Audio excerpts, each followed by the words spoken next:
¿Qué tal, doctores? ¿Cómo están? Buenas tardes. ¿Están escuchando bien? ¿Están viendo la imagen?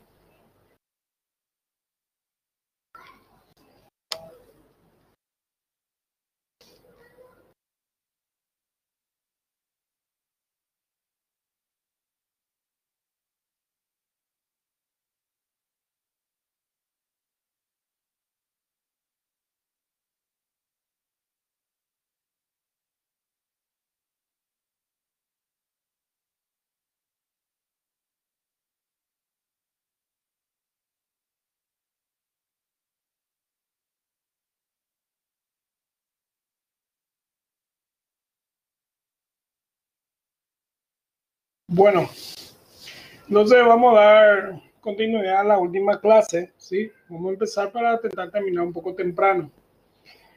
Nosotros estuvimos hablando, en la última clase, estuvimos hablando del hipertiroidismo y de los hipotiroidismos, ¿verdad? Y la última que hablamos fue del tiroiditis subagudo granulomatosa, que es una conocido también como tiroiditis de Kerbein, ¿verdad? Es un hipotiroidismo. Dijimos que es frecuente entre los 40 y 50 años de edad, ¿sí? Y más frecuente, como siempre, en las mujeres que en los hombres. Y se cree que este tiroiditis subagudo granulomatosa, o conocido como tiroiditis de Kerbein, que es desencadenado por una infección viral, ¿verdad? Y la mayoría de los pacientes tienen antecedentes de infecciones respiratorias altas justo antes del inicio de este tiroiditis. Y hoy vamos a dar un poquitito de continuidad a eso, ¿sí? Hoy continuamos hablando del sistema endocrino, ¿verdad? De las alteraciones, y vamos a hablar de lo que es la tiroiditis linfocítica subaguda, ¿sí? Tiroiditis linfocítica subaguda, o conocido como tiroiditis indolora, ¿sí? Conocido como tiroiditis indolora, ¿sí? Esta tiroiditis, como estábamos diciendo, la tiroiditis linfocítica subaguda, también denominada tiroiditis indolora, y también suele manifestarse por un hipertiroidismo leve, y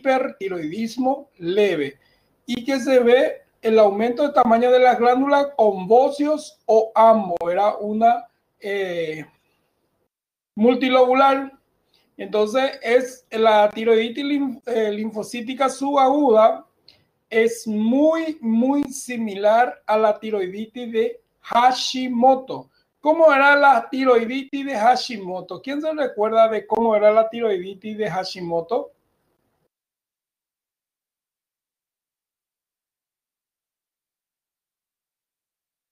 Primeramente, ¿la tiroiditis de Hashimoto es una hipertiroidismo o es un hipotiroidismo?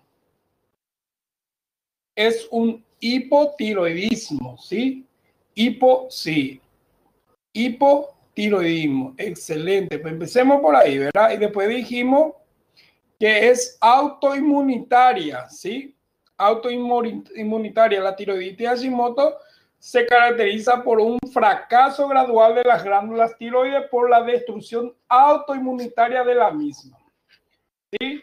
Prevalente entre 45 y 65 años, y es más frecuente en mujeres que en hombres.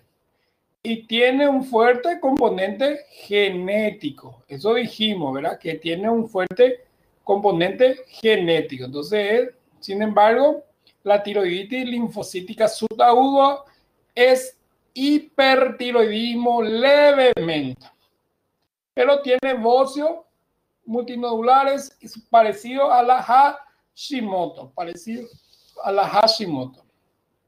Bueno, y la morfología de la tiroiditis linfocítica subaguda, ¿sí? La morfología, el tiroide tiene un aspecto macroscópico normal, excepto un posible ligero aumento de tamaño simétrico.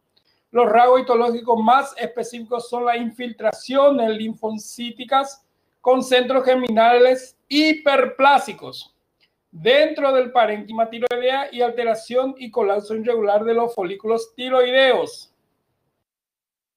A diferencia de la tiroiditis de Hashimoto establecida, la fibrosis y la metaplasia con células de Huntler no son signos prominentes. ¿Qué eran las células de Huntler? ¿Qué era la célula de Huntler? ¿Recuerdan ustedes cuando hablamos de la célula de Huntler? ¿Qué era la célula de Huntler?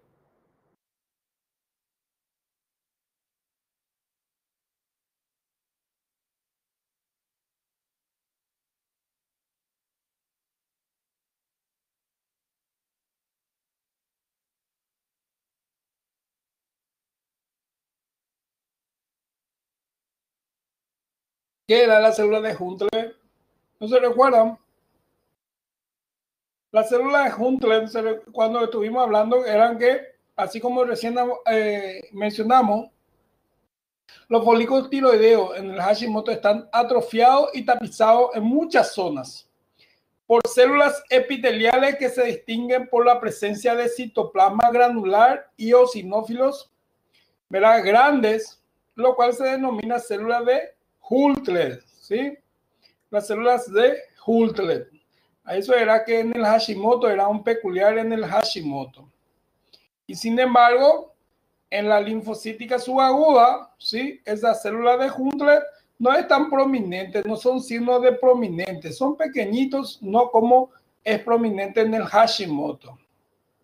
En su evaluación clínica, ¿sí?, las personas con tiroiditis indolora, ¿sí?, o conocido como dijimos, la linfocítica subaguda, pueden tener un bocio indoloro, ¿sí?, hipertiroidismo, manifiesto transitorio o ambos. Algunos pacientes que pasan de un estado hipertiroidismo a hipotiroidismo antes de la recuperación, ¿sí? Entonces tenemos en la tiroiditis linfocítica subaguda, también que como la Hashimoto, cuando se va recuperando, podemos tener paciente que pasa del hipertiroidismo a hipotiroidismo para poder llegar a eutiroidismo.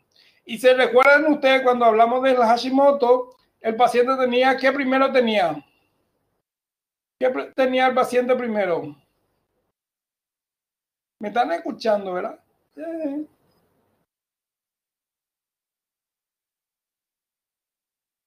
¿Qué tenía el paciente? En el Hashimoto, el paciente dijimos que tenía una leve hipertiroidismo, eutiroidismo y luego llegaba al hipotiroidismo. Sin embargo, este paciente cuando se va a recuperar, empieza, ¿verdad?, también con el hipertiroidismo que puede mantenerse ahí, pero cuando se va recuperando puede tener una leve hipotiroidismo y luego se queda ya en eutiroidismo, ¿sí?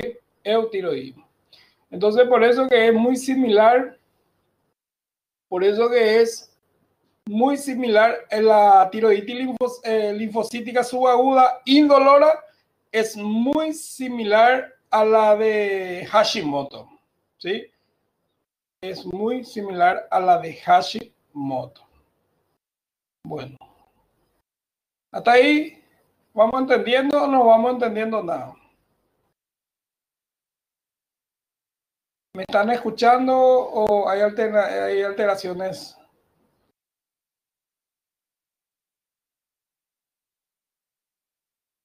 Bueno, te escucho, doctora Amanda.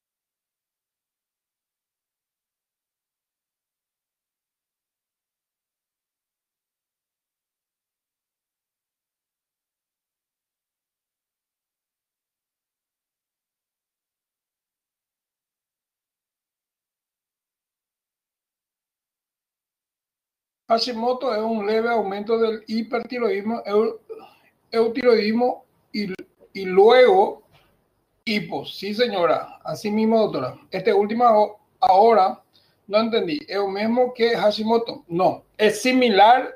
Intenten escribir en español, no es, yo entiendo el portugués, pero para que ustedes aprendan, es para que ustedes aprendan. Así, doctora Amanda, quiero que entiendan. Nosotros dijimos que cuando es autoinmunitaria el de Hashimoto y que cuando comienza hay un leve hipertiroidismo, eutiroidismo y luego hipotiroidismo para poder decir un Hashimoto, ¿verdad? Se va manifestando. Sin embargo, lo que nosotros acabamos de mencionar, ¿sí? En la tiroiditis linfocítica subaguda o indolora, es cuando se va a recuperar,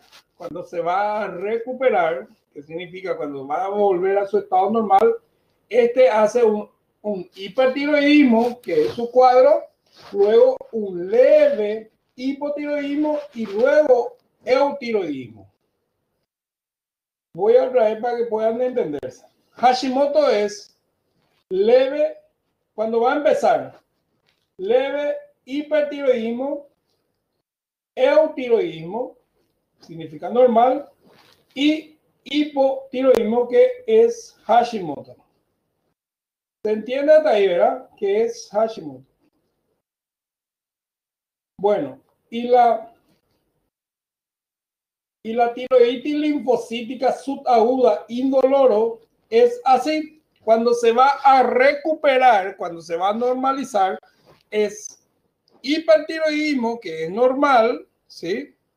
Luego pasan del estado hipertiroidismo a hipotiroidismo, dice. Acá abajo directo. Hipo. Y luego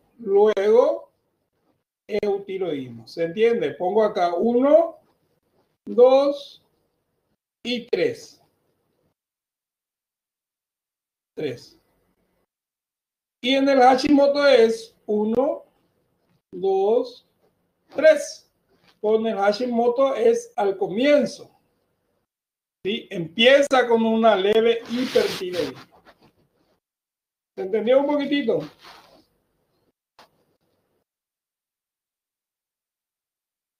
Excelente, entonces. Continuamos. Otro tipo de tiroiditis es el tiroiditis de Riedel, ¿sí? Riedel. El tiroiditis de Riedel es otra forma menos frecuente de tiroiditis, ¿sí?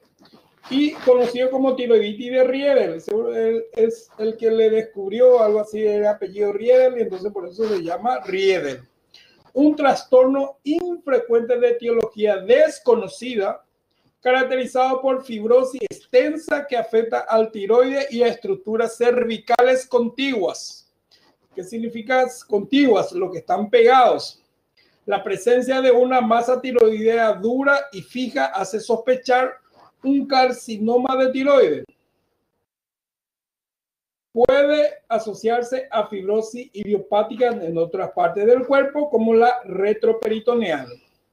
Y la presencia del anticuerpo circulante antitiroideo en la mayoría de los pacientes indica una etiología autoinmunitaria. El tiroiditis de Riedel es algo similar también a lo que acabamos de mencionar, algo similar a tiroiditis linfocítica subagudo, solo que la tiroiditis de Riedel no produce bocio, más bien produce una masa dura y que da para sospechar un carcinoma de tiroides. Y también puede producir fibrosis idiopáticas en otra parte del cuerpo, como en la región retroperitoneal. Y la presencia del anticuerpo circulante antitiroidea en la mayoría de los pacientes indica una etiología autoinmunitaria, ¿sí? Autoinmunitaria. Entonces, el de Riedel también es una tiroiditis poco frecuente, ¿sí? Y que es trastornos infrecuentes de etiología desconocida. También es autoinmunitaria. Bueno, enfermedades graves, ¿sí? ¿Se recuerdan ustedes enfermedades graves? También anteriormente tenía otro nombre. ¿Quién me puede decir cómo anteriormente se llamaba también? Enfermedades graves que tenía su apellido anteriormente, ahora lo llaman de enfermedades graves, no, nada más. ¿Quién se recuerda cómo se llamaba anteriormente?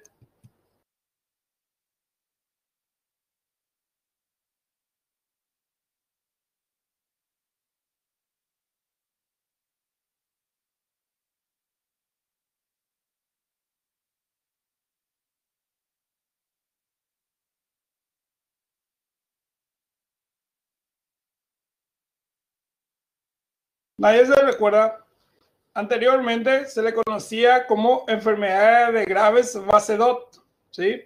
Enfermedades de graves Basedot. Anteriormente se le conocía como tiroiditis, la enfermedad de graves Basedot. Hoy en día es conocido como enfermedad de graves nomás ya.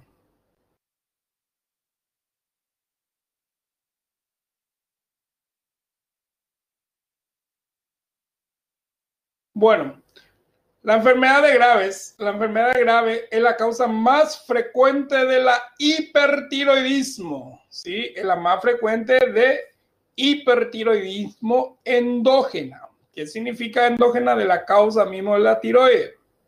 Se caracteriza por la triada clínica. ¿Cuál es la triada clínica? Hipertiroidismo, exoftalmo y mixedema pretibial. Entonces, la triada de la enfermedad de grave del hipertiroidismo es hipertiroidismo propiamente dicha, exoftalmo y mixedema pretibial. Vuelvo a repetir, la enfermedad de graves, ¿sí? La enfermedad grave es la causa más frecuente del hipertiroidismo, ¿sí? Más frecuente del hipertiroidismo, como ya estábamos diciendo, endógena. Y se caracteriza por la triada, que es hipertiroidismo por aumento de tamaño difuso con hiperfunción de las tiroides, estalmopatía infiltrativa con exostalmo secundario y dermopatía infiltrativa localizado denominado en ocasiones mixedema pretibial presente en unas minorías de pacientes. Y entonces es la causa más común de del hipertiroidismo. Entonces, hablando un poquitito más, la patogenia de la enfermedad grave se caracteriza por una alteración de la autotolerancia de los autoantígenos tiroideos, sobre todo el receptor de las hormonas estimulantes de tiroides. Entonces, la patogenia es la alteración, ¿verdad?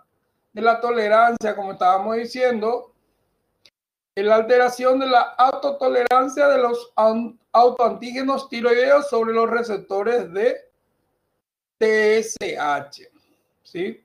Macroscópicamente, la glándula tiroidea suele presentar un aumento de tamaño simétrico por hipertrofia e hiperplasia difusa de las células epiteliales foliculares. Vamos a tener crecimiento y aumento de números de las células tiroideas. Y en la clínica, la evolución clínica, primero tenemos, como dijimos ya, hiperplasia difusa de las tiroides, estalmopatía. ¿Cuál era la estalmopatía que íbamos a tener? ¿Qué problema íbamos a tener en las graves? ¿Qué problema íbamos a tener en la oftalmopatía?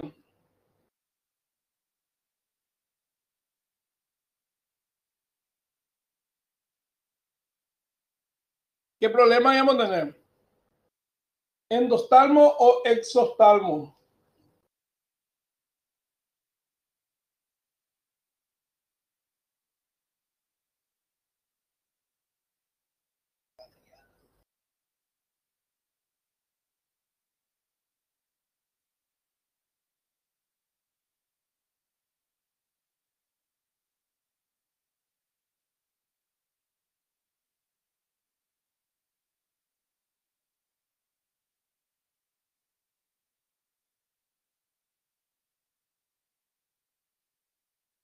Exactamente, exostalmopatía.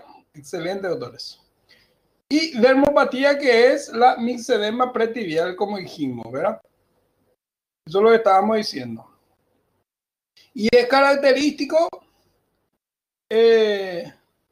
Es característico, como estábamos diciendo, de la enfermedad grave, el exomospaltía, ¿verdad? O exostalmo. Entonces, la aparición de la oftalmopatía infiltrativa, característica de la enfermedad de grave, ¿sí?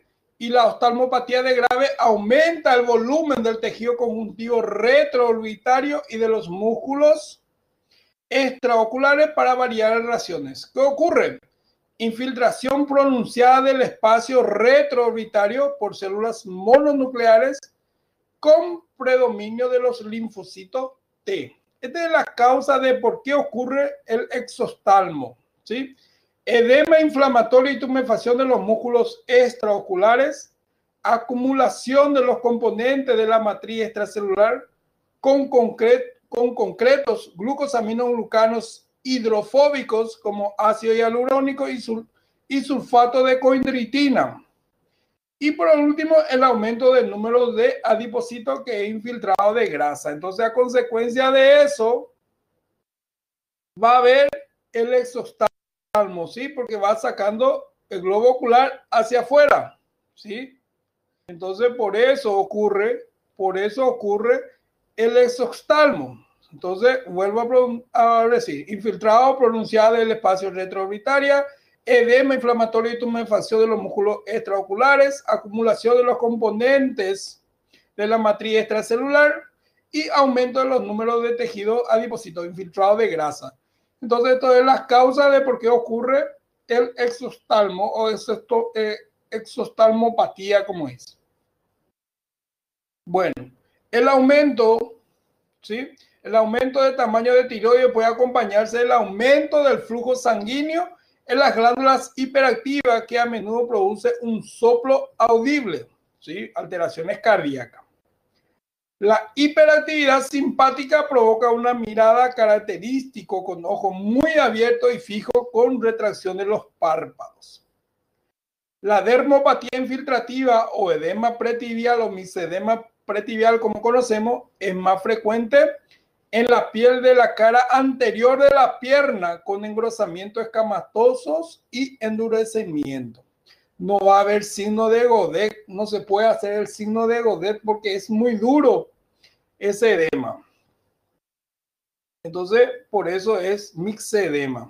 Los hallazgos de laboratorio de la enfermedad grave son una concentración elevada de T4 y T3 libre y baja de TSH. Entonces tienen que tener muy en cuenta eso. Al final de la clase les voy a dar un cuadro donde va a estar todo resumido los valores.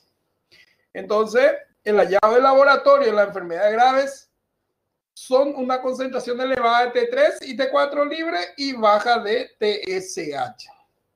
Debido a la estimulación presente de los folículos tiroideos por inmunoglobulina estimulante de la tiroides, la captación de iodos radioactivos es alta y la gammagrafía en los radioiodos muestra una captación difusa de iodo. Muestra una captación difusa de los iodos. Entonces, es por la consecuencia de la hipertiroidismo, entonces, debido a la estimulación presente, entonces hay una estimulación de tiroides y la captación de iodos radioactivos, ¿sí? Es alta y la gammagrafía con radio muestra una captación difusa de iodo. Vamos a ver más hacia adelante la imagen. Bueno, acá tenemos un poquitito una imagen histológica, ¿sí? De la enfermedad de grave Basedot, como le estaba diciendo, enfermedades autoinmunes con hiperplasia epiteliales, como se ve bastante bien acá, agrandamiento difusos de las tiroides con hipertiroidismo, bien dicho, mira, agrandamiento difusos. ¿Dónde están los coloides? Supuestamente estos son los coloides, érase una vez los coloides. Pero como tenemos hipertrofia e hiperplasia, van desapareciendo. Entonces, esta es una imagen histológica. Y también el aumento de secreción de coloides con vacuolas visibles. Vamos a ver algunas vacuolas. Vamos a ver algunas vacuolas. Miren acá. Algunas vacuolas. ¿Sí? Estos son los secreciones de los códigos con vacuolas visibles. Con vacuolas visibles. Miren, acá también se ve bastante bien. ¿Sí? Acá mismo hay una célula. ¿Cómo se llama esta célula que nosotros dijimos que se veía mucho en el de tiroiditis Hashimoto? ¿Cómo se llama esa célula que se veía mucho de Hashimoto? Célula de Huntle. Esa es la célula de Huntle. Excelente, doctor. Bueno, continuamos entonces. Vamos a hablar ahora de bocio difuso y bocio multinodulares. ¿Sí? Vamos a hablar de bocio difuso y multinodulares.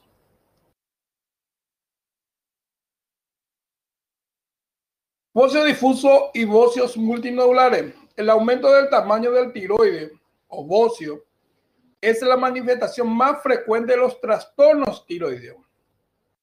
El bocio difuso y multinodular refleja un deterioro de la síntesis de hormona tiroidea, causado con más frecuencia por deficiencia dietética de yodo, por falta de yodo en la alimentación. Son la causa más frecuente del bocio difuso o bocios multinodulares.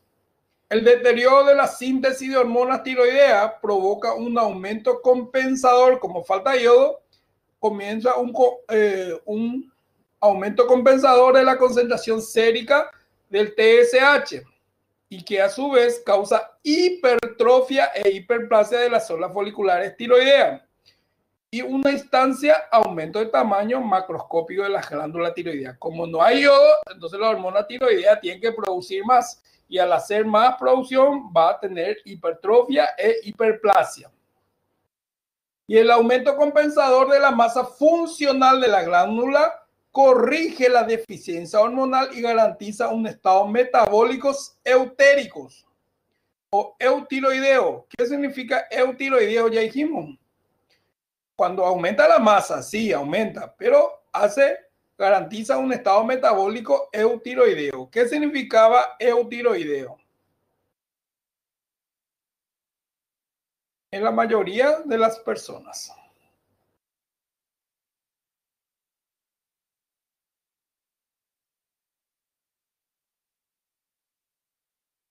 Normal, excelente, normal. Y acá tenemos un poquitito la imagen, ¿sí? Tanto macroscópico y microscópico. Entonces, la imagen de arriba, un bocio multinodular, ¿sí?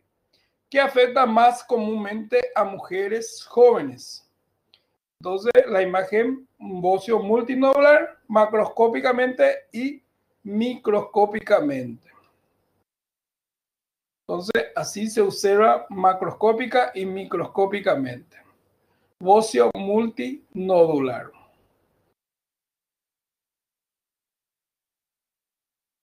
Bocio no tóxico difuso simple. ¿Sí?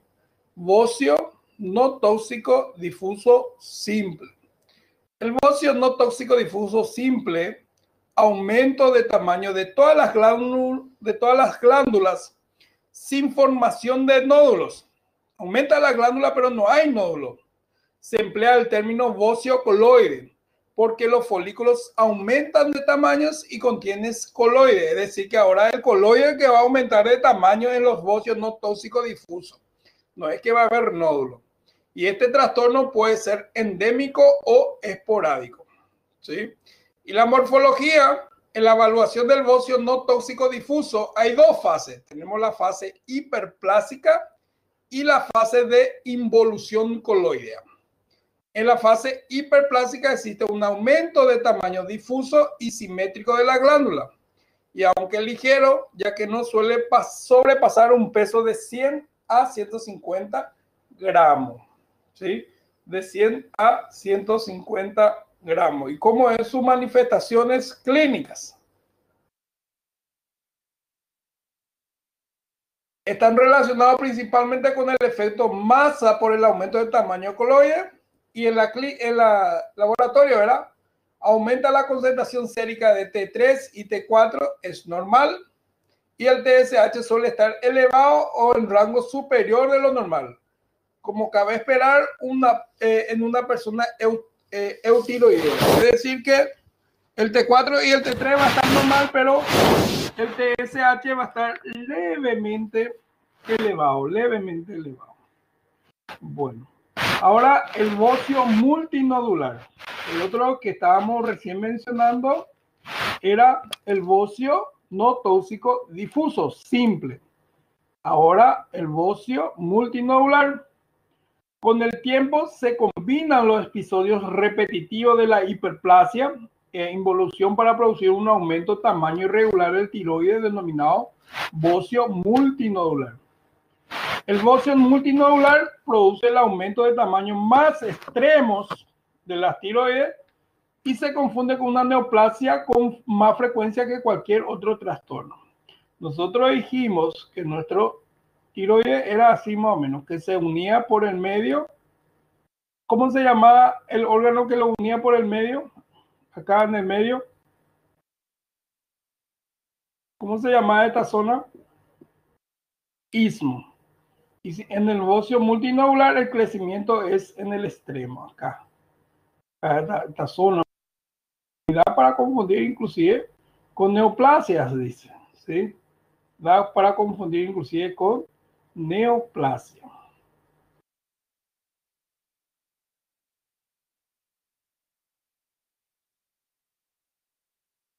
Bueno, ¿y cómo es la morfología?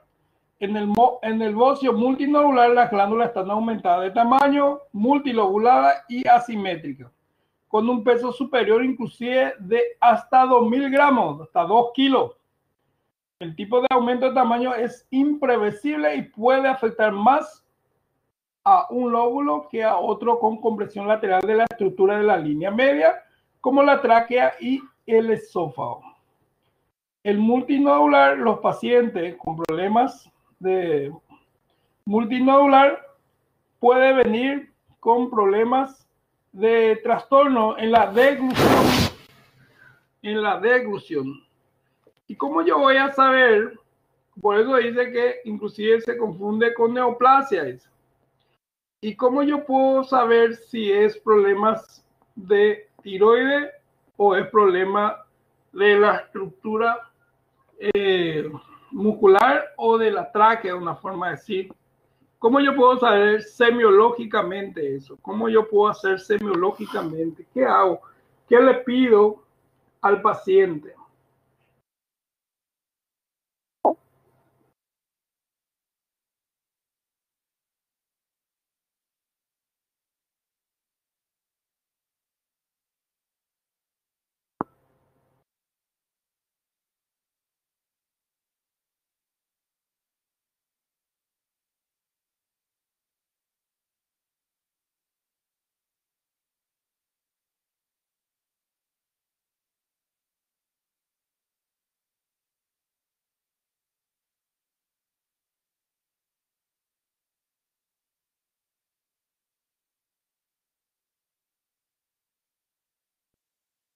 Guardando que responde.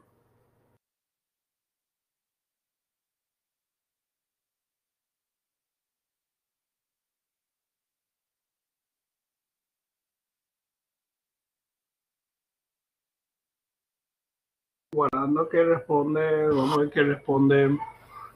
Semiológicamente, ¿cómo hacen? Porque ahí acá dice, puede afectar más a un lóbulo que a otro con compresión lateral de las estructuras de la línea media, como la tráquea y el esófago. Palpable, pide para el paciente deglutir. Excelente. ¿Y qué le ocurre a ese órgano? ¿Ese órgano se mueve o se queda quieto a deglutir? Y voy a decir, no, este es tiroides, no, este es del esófago. Y como yo sé, le doy de beber agua, excelente doctor Flavio, le doy de beber agua. ¿Y ese tumor se mueve o se queda?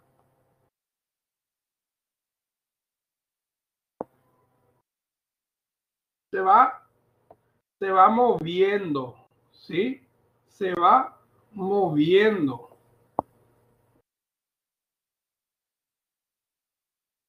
Excelente.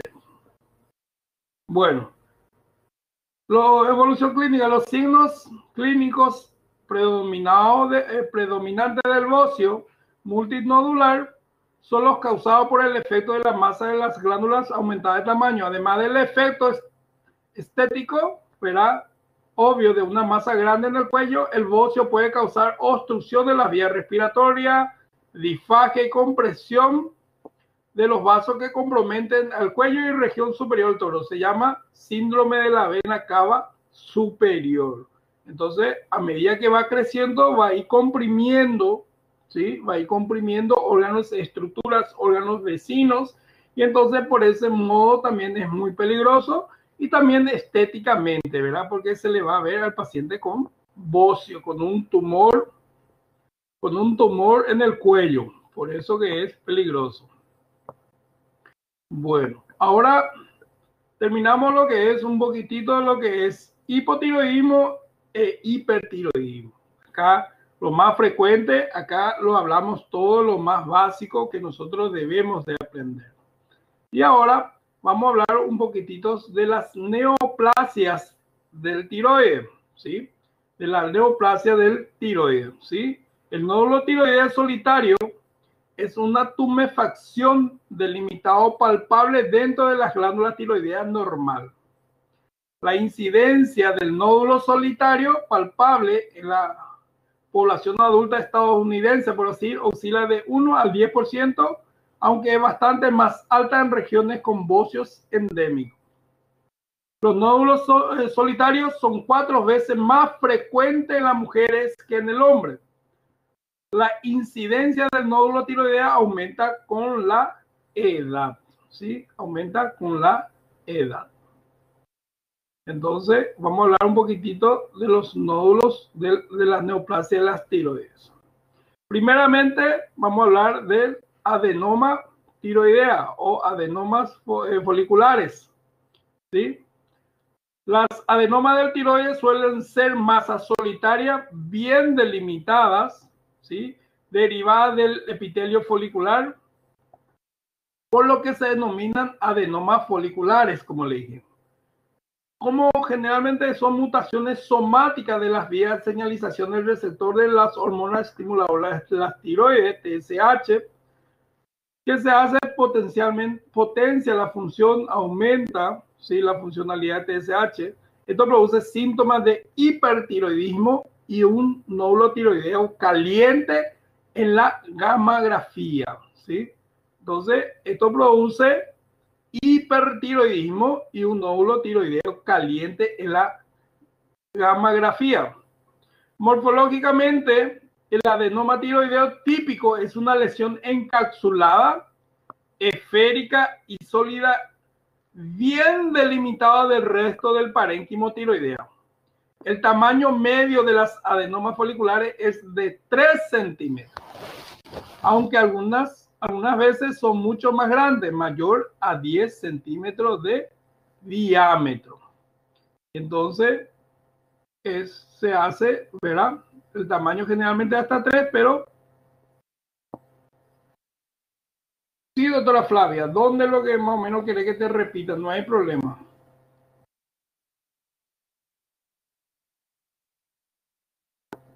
Está diciendo que el adenoma, ¿sí? Son masas solitarias bien delimitadas, ¿sí? Derivadas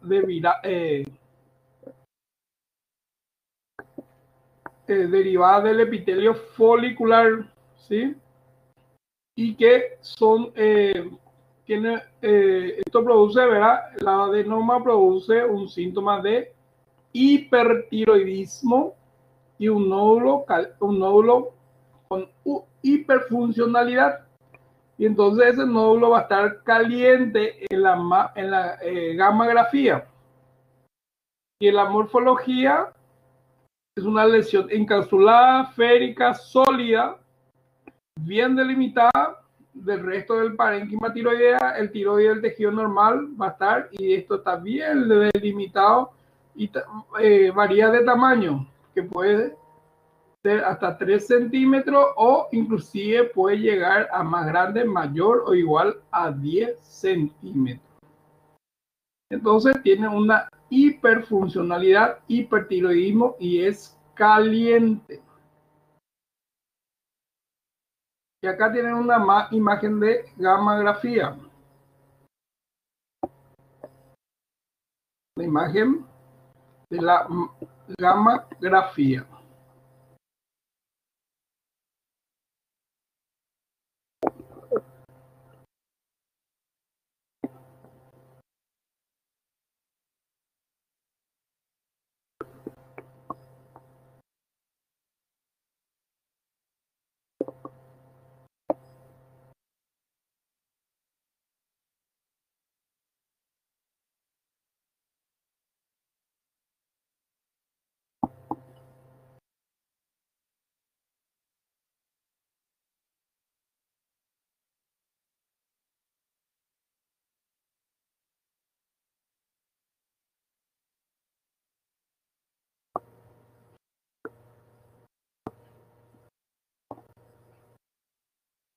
Acá, miren, hipertiroidismo, hiperfuncionalidad caliente. Entonces, como ven acá, y acá un frío, hipofuncionalidad, cuando no hay muchas funciones. Y acá, como ven, entonces así se observa en una gammagrafía tiroidea.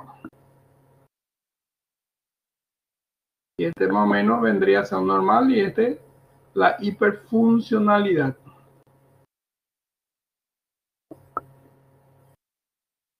Calcificaciones no tiene, doctora Raiza. No tienen calcificaciones.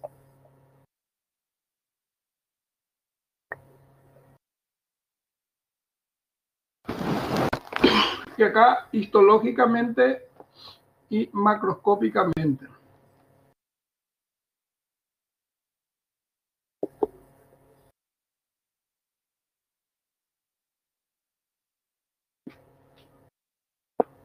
Histológicamente y macroscópicamente. Y la imagen de abajo ven lo que es el macroscopía, cómo se observa macroscopía.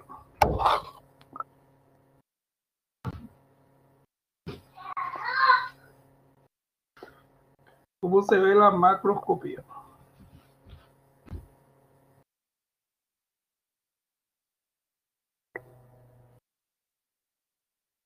Ven acá, ¿sí? Toda esta zona acá, más o menos, ¿sí? Y acá miren, así se observa macroscópicamente. Está haciendo muy lento, está haciendo muy lento nada más la plataforma. Está haciendo muy lento.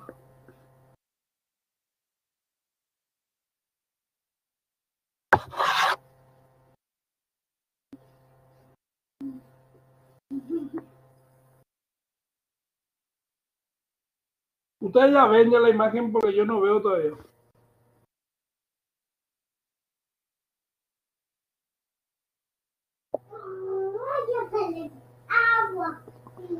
Yo no veo. Y voy a pasar al otro. Y acá la otra imagen es ya netamente histológico para que puedan ver un poquitito.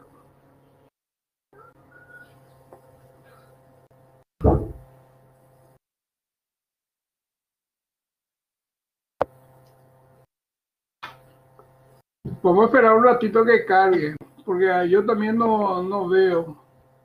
Yo tampoco veo. Vamos a esperar un poquitito que cargue.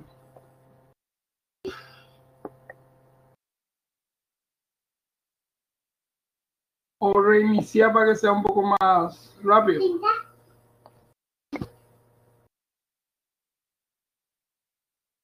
Bueno. Ahí ya ven todos.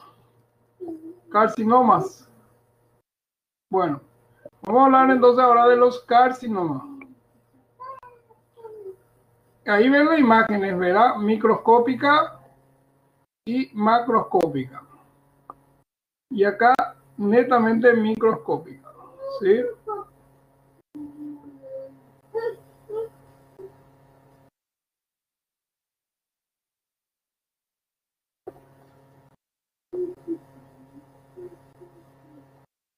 Y reiniciar nomás tu salir, entrar, no guardar otra Vivian. Salir, entrar, otra.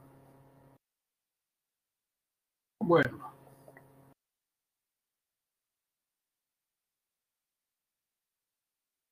Carcinomas, ahora vamos a hablar un poquitito de los carcinomas.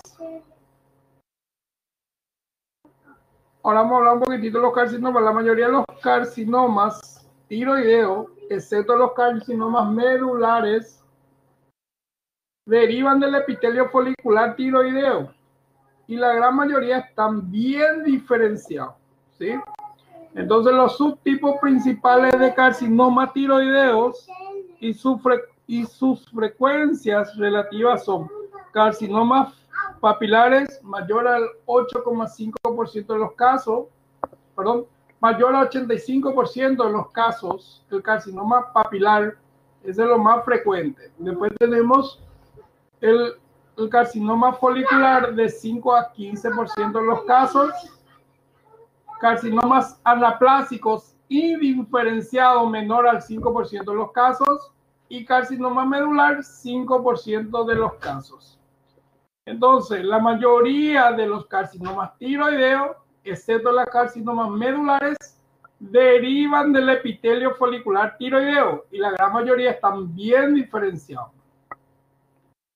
Los subtipos principales, ya dijimos, carcinoma papilar el 85%, carcinoma folicular entre 5 a 15%, carcinoma anaplásico indiferenciado menor a 5% y el carcinoma medular tenemos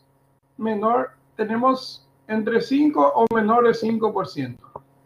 Entonces lo más frecuente va a ser carcinoma papilar. El más frecuente va a ser carcinoma papilar, ¿sí?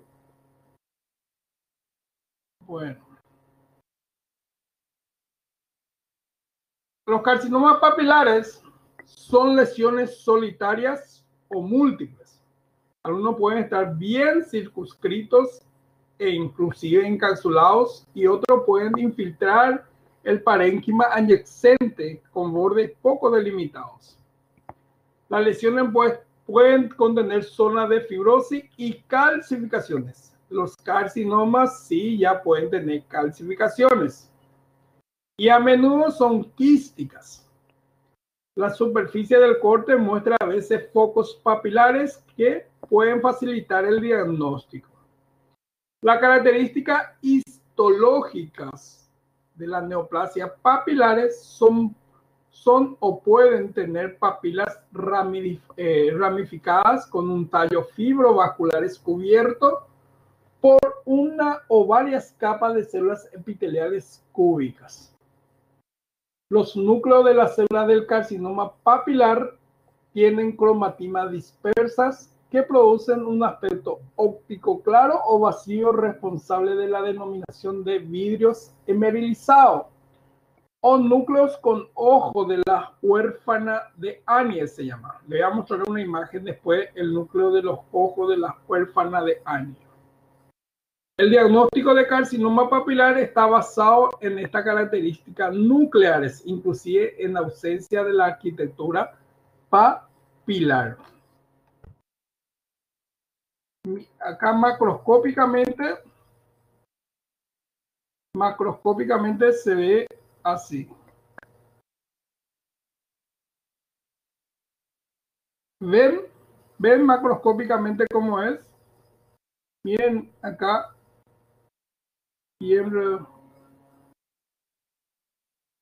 ¿Están viendo?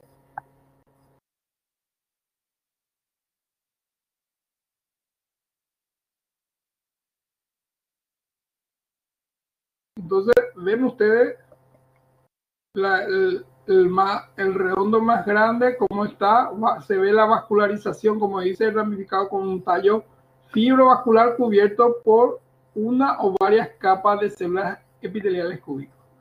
Y un poco más arriba podemos ver núcleos con ojos de huérfana de Annie. Entonces, de esta forma se ve macroscópicamente. Y acá, microscópicamente. Acá vamos a ver microscópicamente, súper bien se ve, miren, cuerpo de Samona calcificados céntricos. Estas neoplasias son indoloras y producen metástasis por vía linfáticas. Cuerpo de Samona. En el medio, bien en el medio se ve bastante bien. Se ve bastante bien en el medio.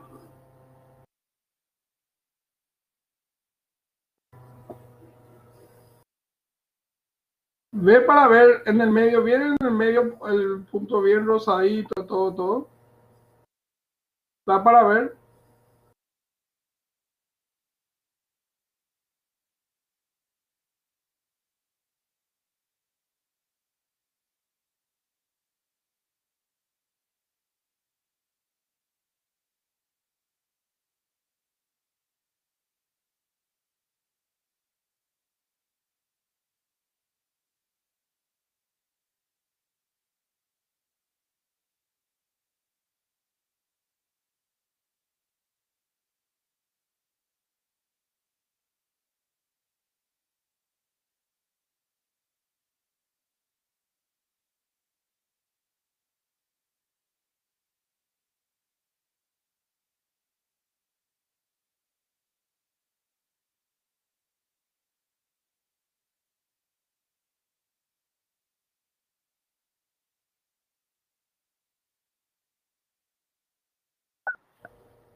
Creo que la plataforma ya está empezando ya a crear problemas.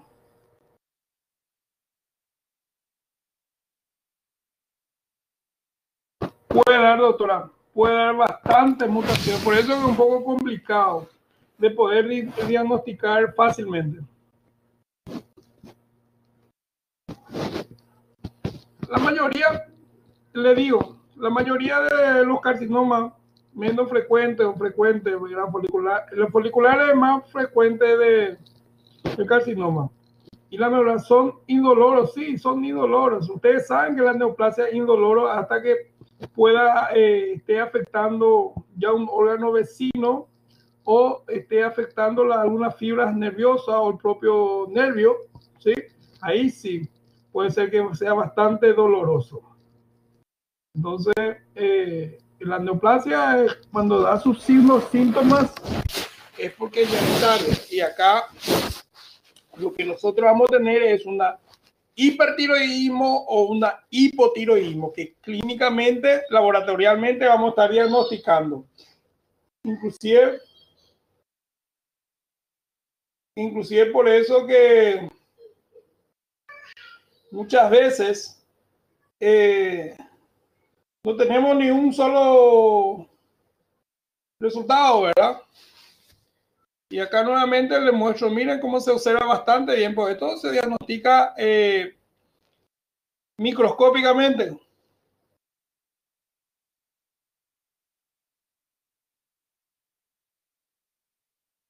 Microscópicamente. A mí me tarda mucho en aparecer las imágenes. Me tarda muchísimo en aparecer las imágenes.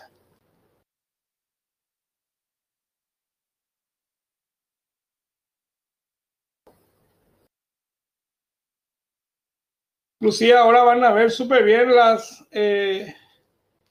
la más de cerca, cómo está totalmente atrofiado, como las células son bastante diferenciados. Las células foliculares son bastante diferenciadas en esta segunda imagen que les estoy mostrando ahora. Ven, ¿verdad? Me imagino que en esta zona más o menos es. ¿Ven ustedes eso? Excelente, excelente. Entonces se nota la célula como es bastante bien diferenciado. Mirando la célula, los que están las células por encima, miren cómo es la célula que está un poco así, lo ven en los cuadros, un poco más en las esquinas, como es bastante diferenciado en esa zona.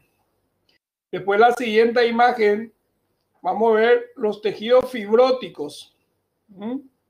¿Sí? Carcinoma papilar tiene un eje fibrosis, como ven, ¿Dónde está el coloide ahí? ¿Se ve el coloide? No, no se ve. Totalmente tejido fibrótico y una invasión total de células inferenciadas. ¿Se recuerdan ustedes que nosotros hablamos? No sé si fue con usted o con el otro grupo, cuando es diferenciada e indiferenciada. ¿Cuál es de mejor pronóstico? ¿Células diferenciadas o indiferenciadas? ¿Cuál es de mejor pronóstico?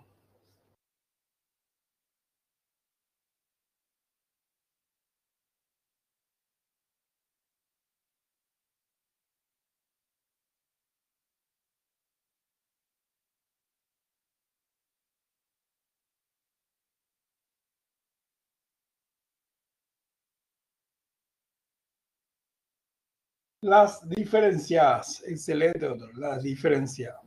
Bueno, vamos a continuar un poquitito. Ya estoy por terminar, ya le voy a dar un descanso. Ya estoy por terminar. De acá vienen muchas imágenes y va a ser más rápido. ¿Sí? Bueno, la siguiente dice: las carcinomas foliculares representan el 5 al 15%. Las papilares son las más frecuentes, ¿verdad? Y las foliculares representan el 5 al 15% de los cánceres tiroideos primarios, ¿sí?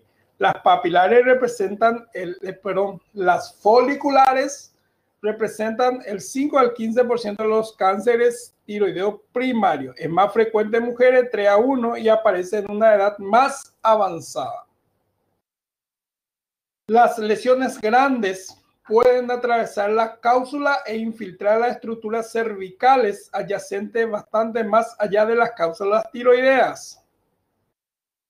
Al corte son grises, amarillos o son rosados, y en ocasiones son translúcidas debido a la presencia de folículos grandes llenos de coloides. Pueden presentar cambios degenerativos como fibrosis central y focos de calcificación. A nivel microscópico, la mayoría de los carcinomas foliculares contienen células bastante uniformes que forman folículos pequeños con coloides muy similares a tiroideos normal, ¿sí? Entonces, los carcinomas foliculares representan el 5 al 15% de los casos. Y las papilares son los más frecuentes, que pueden ser solitarios o múltiples, ¿sí? Foliculares, entonces, puede ser inclusive similar a lo normal. Puede ser similar a lo normal. Bueno, y acá vamos a ver un poquitito lo que son los carcinomas tiroideas folicular. Carcinomas tiroideas folicular. Ven la imagen del carcinoma folicular. Miren acá en estas, o sea, ahí hay una flechita, lo señala ahí. Entonces, como ven ahí, son los carcinomas foliculares, ¿sí?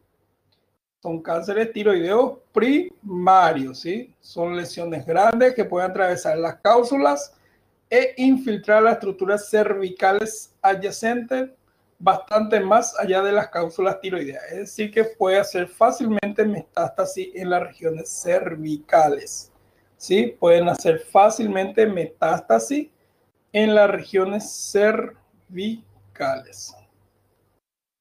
Ya. ¿Ven la imagen? ¿Están viendo?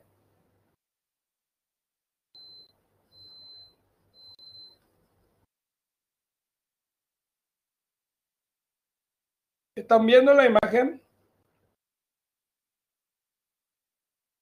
Excelente. ¿Se entendió entonces un poquitito lo que es los foliculares?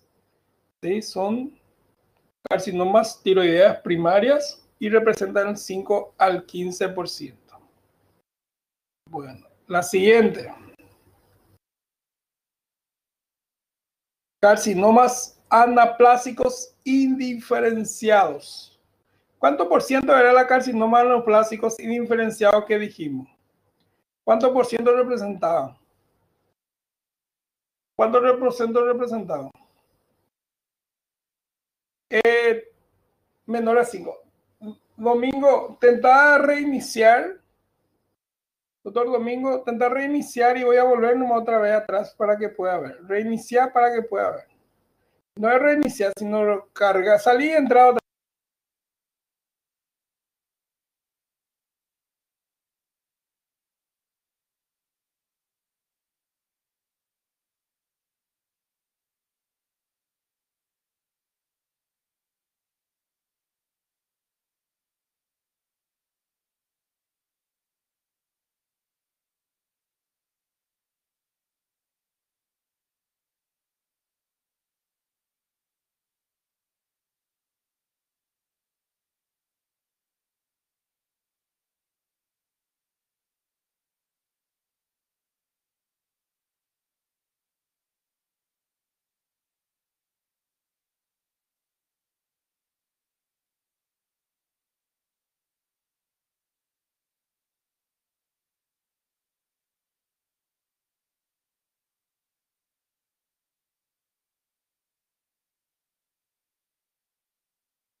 Hola, ¿me escuchan?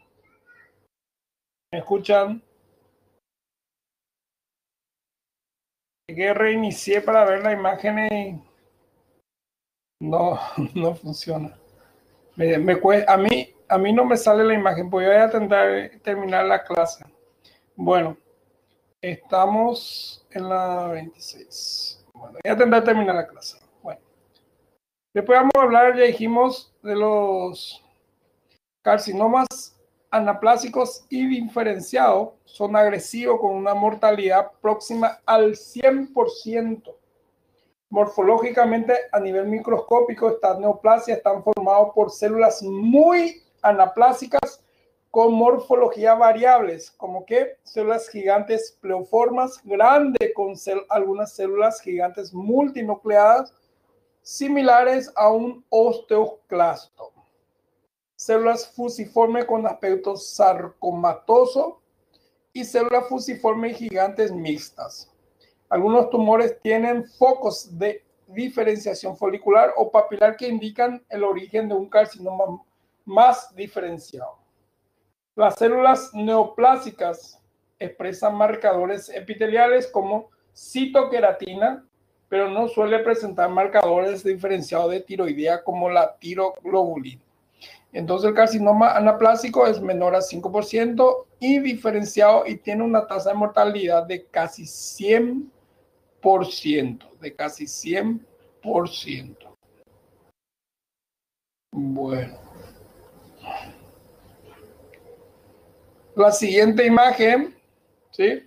Carcinoma anaplásico, ¿sí? Macroscópicamente vamos a ver encapsulado, infiltrante de contorno mal definido que distorsiona las glándulas tiroideas de considerancia pétrea, dura, significa eso. Y microscópicamente vamos a ver variantes de células gigantes y fusiformes entre 50 y 60%. Y variantes de células grandes epiteliales o escamosas de 20 a 30%. Y acá, como ven, bastante bien se ve en las células fusiformes, multinucleados gigantes, inclusive bastante mitosis, significa que es bastante avanzado, que prolifera rápidamente.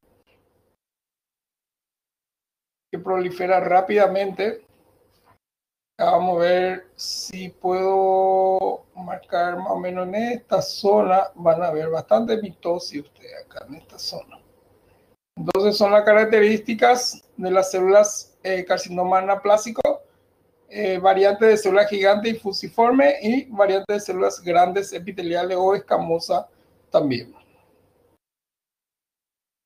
Después hablamos de las carcinomas medulares, ¿sí? Carcinomas medulares. Ya vamos a terminar ya, doctor. Ya le voy a dar para que descansen. Los carcinomas medulares de tiroides es una neoplasia neuroendocrina. Deriva de las células parafoliculares o células C de tiroides y supone alrededor del 5% de las neoplasias tiroideas. Secretan calcitonina igual que las células C sanas, ¿sí? Secretan calcitonina igual que las células sanas, ¿sí? La concentración de calcitonina es útil para el diagnóstico y el seguimiento postoperatorio, ¿sí? Útil y para el seguimiento postoperatorio. En algunos pacientes, las células tumorales elaboran otras hormonas polipeptídicas como serotonina, ACTH y péptidos intestinales vasoactivos. ¿Sí?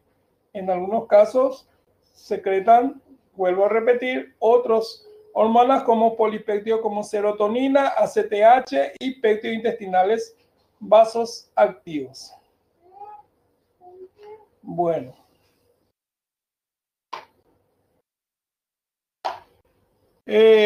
La morfología de los carcinomas medulares que tenemos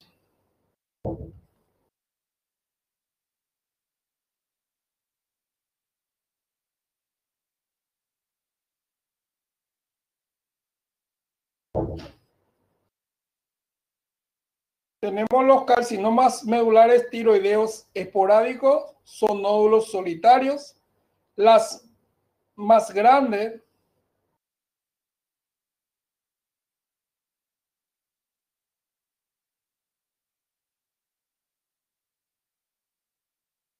no. ¿Ustedes me escuchan bien? ¿Ustedes ven la imagen? Porque mi plataforma sale y entra. No sé si ustedes escuchan bien o... ¿Sí? Porque el mío sale y entra.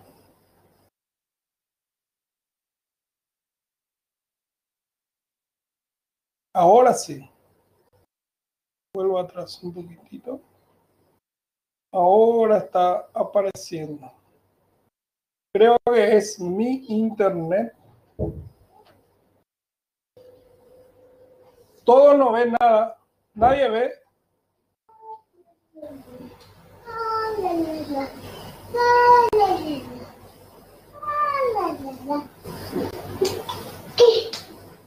Nadie ve nada.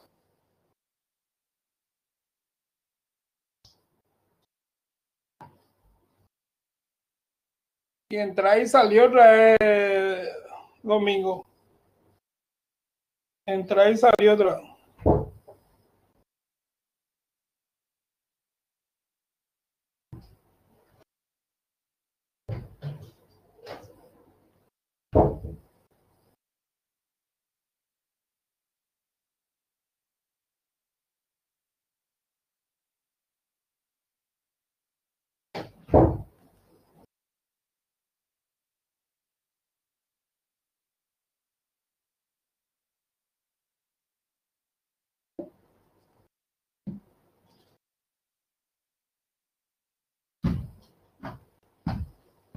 Estaba diciendo que el carcinoma medular de la tiroides es una neoplasia neuroendocrina derivada de las células parafoliculares o células C de las tiroides. Dijimos en la primera parte que ellos son diferentes que del origen que de las carcinomas papilar, folicular, ¿sí? Y diferenciada.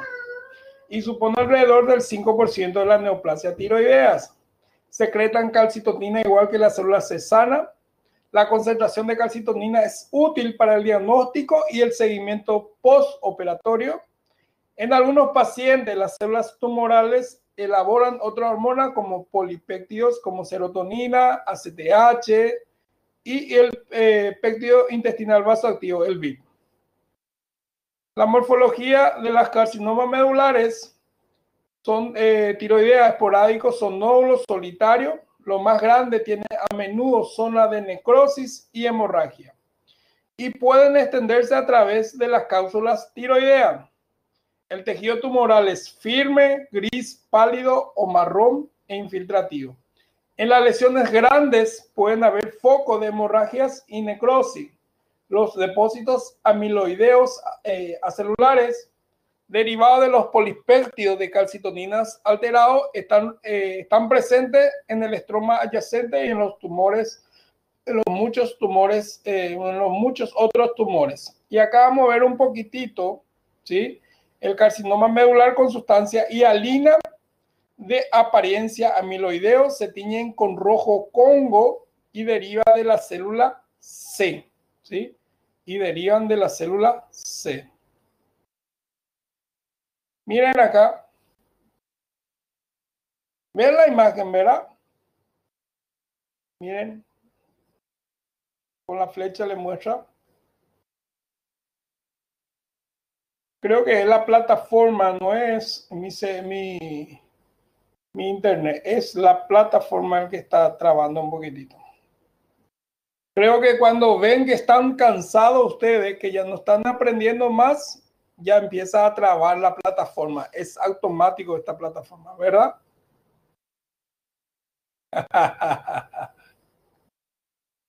Bueno, ya voy a terminar, doctor. Ya le voy a terminar.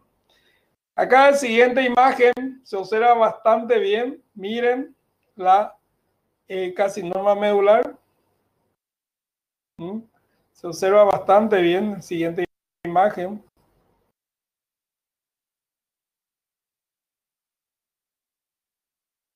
Acá la siguiente imagen. Y ahí terminando ya, doctor. Siguiente imagen. ¿Sí? Se observa también. Miren el rosadito. Esto es la carcinoma medular. Carcinoma medular. Y para ir terminando la clase, hay un cuadro resumiendo todo lo que yo le dije.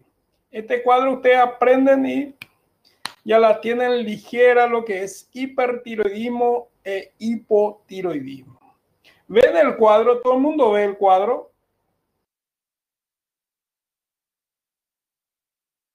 Bueno.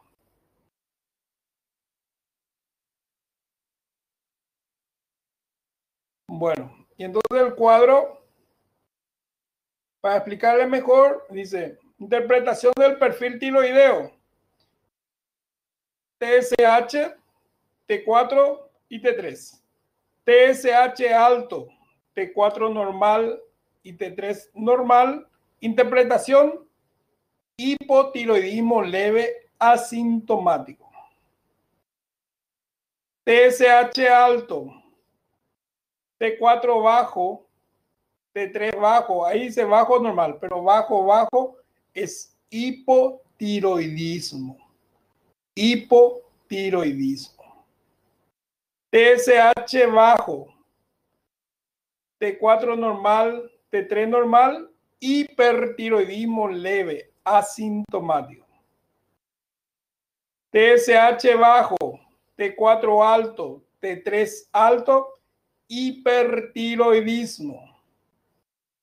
Y si tienen TSH, T4 y T3 bajo, eso representa una falla tiroidea, hipotiroidismo secundario, ocasionada por baja estimulación de la hipófisis o de la tiroidea. Entonces, este cuadro es bien resumido para que ustedes aprendan este cuadro y lo demás es súper más fácil, ¿sí? Aprendan este cuadro y lo demás es súper más fácil. ¿Alguna pregunta hasta acá? ¿Alguna consulta?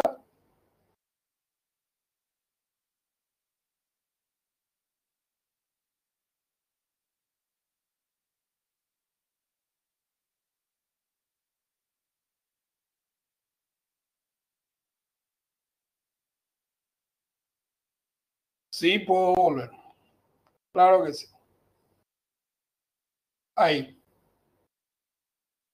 ¿Está viendo, doctora Viviana? Pueden sacarle foto. Ahí usted,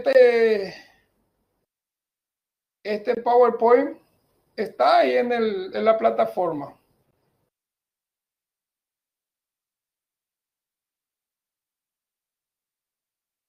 Aprendan ustedes este cuadro y es súper más fácil. Súper fácil. ¿Alguna pregunta hasta acá? ¿Alguna duda? Este súper resumido fue el parte de tiroides.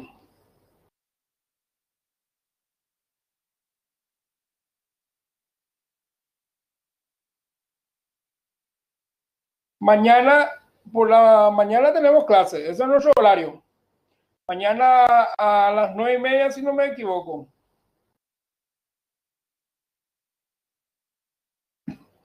¿Qué hora es nuestra clase?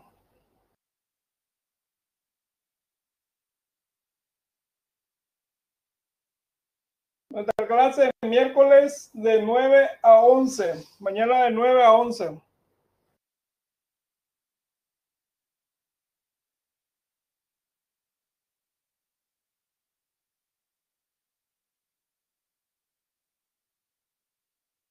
Mañana de 9 a 11. Excelente. De 9 a 11 la clase. Súper bien para usted. Y tenemos una clase pendiente que voy a estar viendo qué día podemos hacer. Me gusta jueves para estar recuperando una clase. Jueves por la mañana.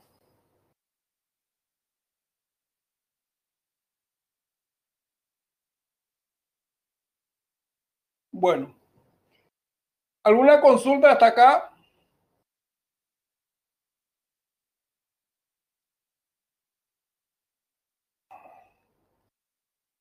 Mira, no sé. Mi horario es un ratito.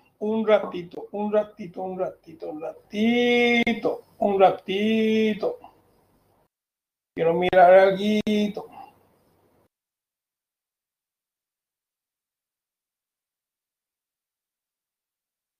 Gineco yo tengo jueves. No puede bater la clase.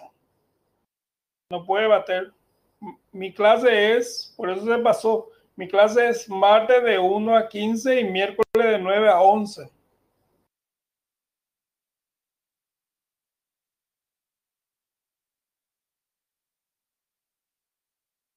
El tema es disculpa, doctor Domingo, porque la plataforma no es mi internet. en la plataforma. Ustedes saben que yo di la clase sin imagen. Yo no tenía imagen.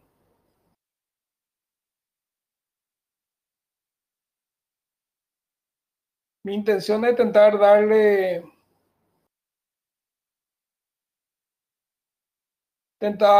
lo mejor posible a la clase. Anatomía patológica es un poco aburrido. Yo entiendo que es un poco aburrido porque es muy teórico. Más todavía las partes de endocrino es súper teórico, un poco aburrido.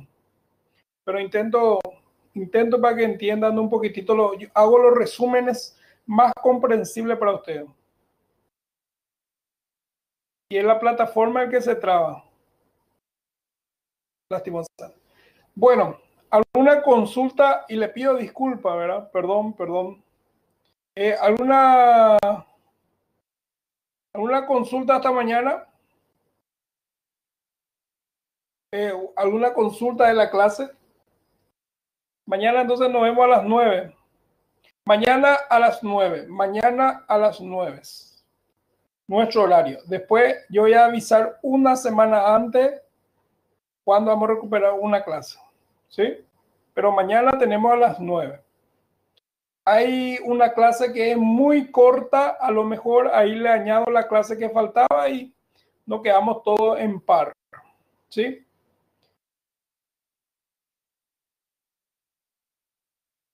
Que pasen bien, ¿sí? Saludos, que pasen bien. Nos vemos mañana a las 9. Un fuerte abrazo, ¿sí? Cuídense, doctores. Cuídense. Hasta mañana.